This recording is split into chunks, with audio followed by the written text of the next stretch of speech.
Looking out live in D.C. this morning as breaking overnight, the government shutdown is over after 43 days. So you're looking at the Capitol early this morning where the House passed a short-term funding bill yesterday, and then late last night the president signed it just before 11.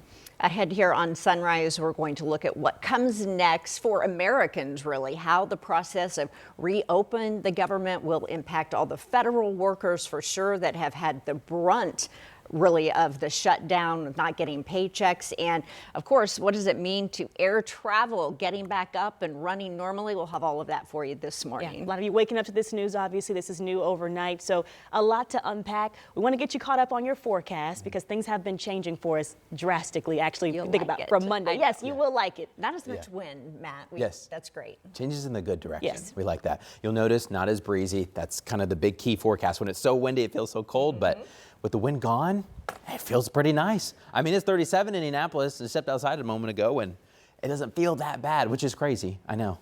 It's November though. The winds have died down quite a bit. Now they're not completely gone, but we've lowered them just a little bit. Now 5 to 10 mile per hour winds rather than gusts up to 30 miles per hour at times yesterday.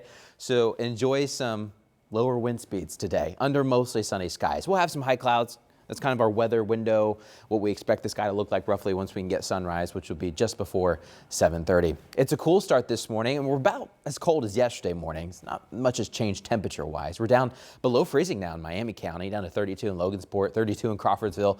Good morning in eastern Indiana from Jay County to Randolph County. Some mid-30s. It's 36 in Anderson, Tipton, and Lebanon. Good morning in Lafayette. It's 35. We've got a mix of some 30s around the Indianapolis area. Still holding on to 40 in Avon and Brownsburg, but 39 in Carmel and Fishers, 36 for the Trojans in Newcastle, and a mix of some 30s and 40s farther to the south. But it's a quiet start. The winds are not nearly as strong. They're blowing a little bit in Richmond and Columbus and Seymour, but overall, we have quieted things down. I think you'll notice that difference. Coming up, though, we've got two fronts that want to make their way towards Indiana. We'll time them out for you and let you know if they have any rain with them and how much temperatures could drop when they arrive. In the meantime, let's talk traffic this morning. We've got two crashes, although one has just been cleared up. I want to start, though, farther to the north and west. 65 North had a shutdown due to a big crash. We had reports of a heavy fire and police activity. It was closed from US 52 through the Thorntown exit, State Road 47, and then just past there is where the crash was. This is by the Leap District area. And so we don't have a camera, but this is there at State Road 47. You're looking to the north. Crash would be kind of up there. So we're trying to get more information on that. Also, this crash has now been cleared up on 465 in the southbound direction. A car went into a ditch, but everything is now back to normal.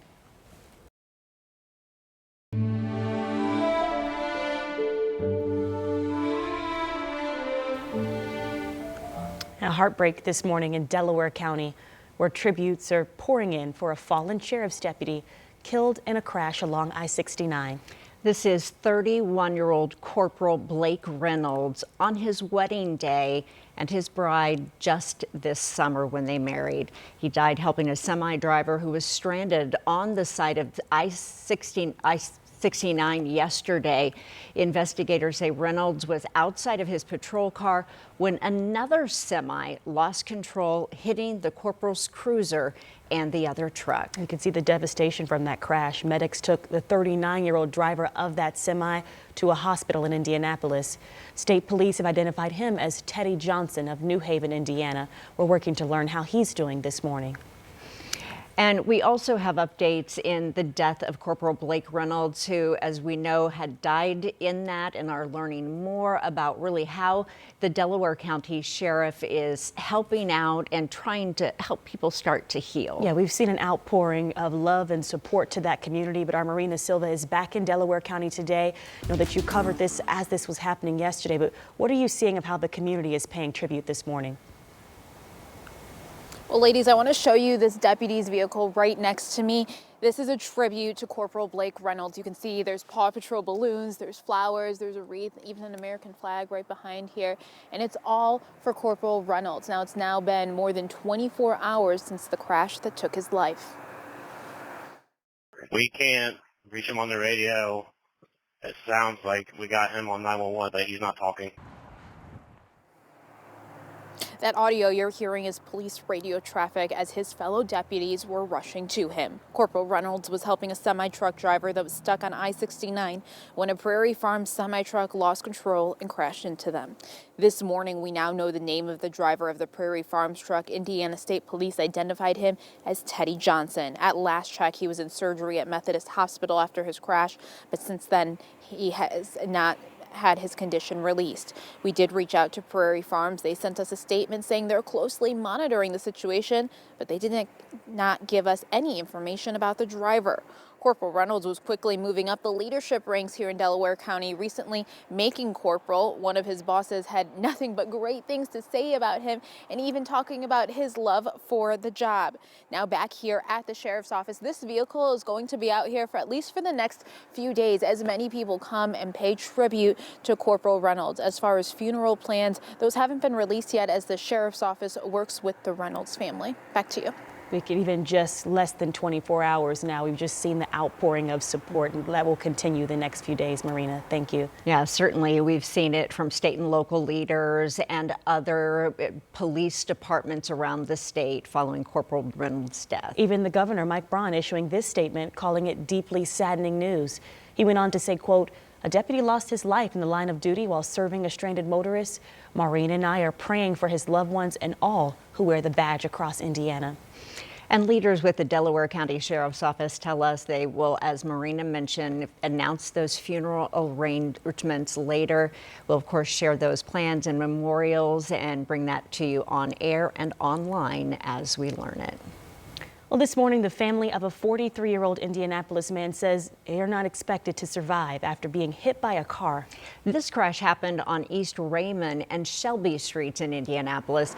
Anna Chalker, Anna, you have been on so many of these scenes and seen these all, and now remembering and advocating for safer streets is what this family wants, right? That is right, Julia. You know, it's just been a long and heartbreaking month for Jeffrey Gillard's family. This happened exactly 1 month ago. I'll tell you, I was here at the scene when that happened, this entire section blocked off. And his family tells us all Jeffrey was doing was crossing this intersection here to get to this bus stop so he could go to work. And he's been on life support the last few weeks. But his family says within the last week, his heart has stopped twice and he's had 2 strokes. And that crash happened around 5:45 on that morning of October 13th, causing a major backup in the area. Now, that driver originally left the scene, but then they came back. Gillard was rushed to the hospital with critical injuries like a brain bleed, broken neck, pelvis, and his leg. His family says he was recovering, but after those latest setbacks, they do plan on taking him off of life support and donating his organs this weekend. Gillard's wife says the driver was speeding through this intersection at the time of the crash and says this is inexcusable. It will be his last breath. And that has got to be the hardest thing I've ever been through. And I know it's for him too. And for Jeffrey to lose his dad at such a young age.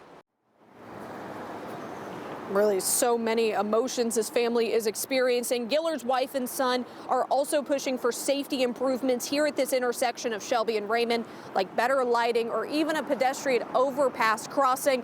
And this area here on the southeast side has had so many crashes involving pedestrians and cyclists this year. So coming up, we'll look into that data and how advocacy groups are going to come here to this section to remember those victims and also remembering all of the victims in crashes this year. All right. Thank you, Anna Chalker, reporting live for us this morning.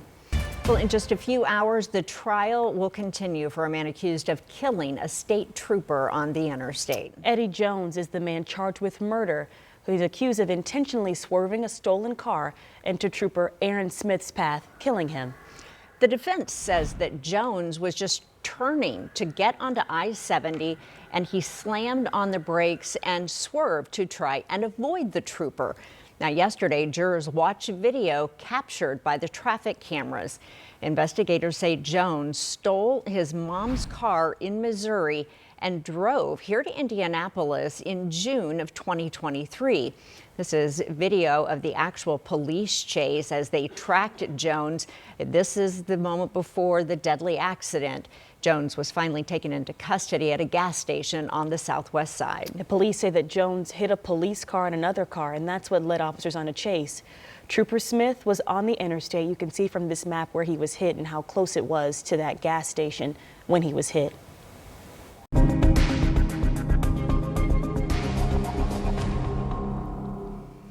Well, this morning, our 13 Investigates team is confirming a mom accused of killing her baby girl is no longer headed to trial. A change of plea hearing is scheduled now for December. This is baby Harmony Jones. Someone called and reported that the 7-month-old was unresponsive in January of 2023. Then police and paramedics found her in an Indianapolis apartment building.